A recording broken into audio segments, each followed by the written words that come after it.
Hey everybody, I'm going to be reading here from James chapter 3, verses 1 through 3. When we put bits into the mouths of horses, we make them obey us. We can turn the whole animal. Or take a ship as an example.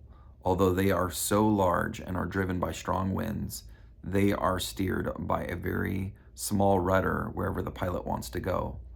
Likewise, the tongue is a small part of the body. It makes great boast. Consider what a great forest is set on fire by a small spark. The tongue is also a fire, a world of evil among the parts of the body. It corrupts the whole body, setting the whole course of one's life on fire, and is itself set on fire by hell. My name is Shawn Prokes. I'm pastor of Digital Ministries, and good morning, good afternoon, whatever time of day it is. Pretty hard text here in James about the way that we talk. And this week, we're in our Entrusted series, and we're talking about being entrusted with words.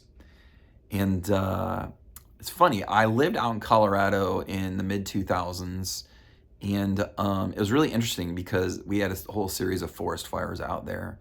And at one point, we had a forest fire that was set out there by a park ranger. This lady, she had broken up with her, I can't remember if it was her boyfriend or her husband, but there had been correspondence between the two of them through letter. And she had a letter that she set on fire. She did it out in her backyard, which she lived in the woods, and she set the forest on fire. And in the mid-2000s, it was one of the biggest forest fires that Colorado had. And so there's a bit of an irony there in terms of a park ranger who set the forest on fire.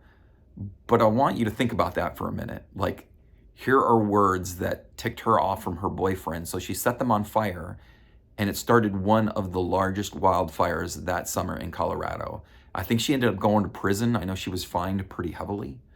And it goes to talk about the power of words setting things on fire.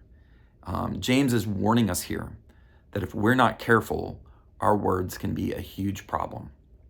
And so I kind of want to run you through three things here that James highlights. The first thing is this, is you need to recognize that the tongue has a lot of power. A lot of people throw words around flippantly, thinking that they don't have the power that they actually do. Think about a word like the word what. You can say like, what? Like you're kind of like skeptical. You can say like, what? Because you don't get something. Or you can say the word what? And somebody's bothering you, you're being mean. One word used three different ways, three different very consequences. So think about your words, think about their tone, recognize their power. The second thing I think James is saying here is we not only need to recognize the power of the tongue, we need to master it. He talks about ships here and their rudders. My dad was in the United States Coast Guard for over 30 years. My whole childhood, I grew up around or by boats, major military vessels in the United States Coast Guard. And I never really thought much about what was under the water until I went to a dry dock with my dad one time. And I got to see this little rudder on this boat that steers this giant military vessel.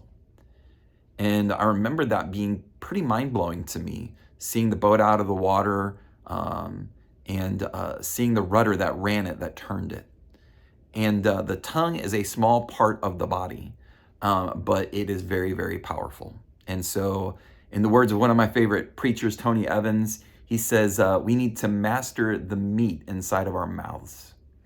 And so that meat being our tongue. And so we need to take some mastery of our speech because it, like James says here, with our tongue we make great boast, but also with that we can destroy people. And that leads to my third point is we not only need to recognize the power of the tongue, we need to not only master it, but we need to use our tongues constructively.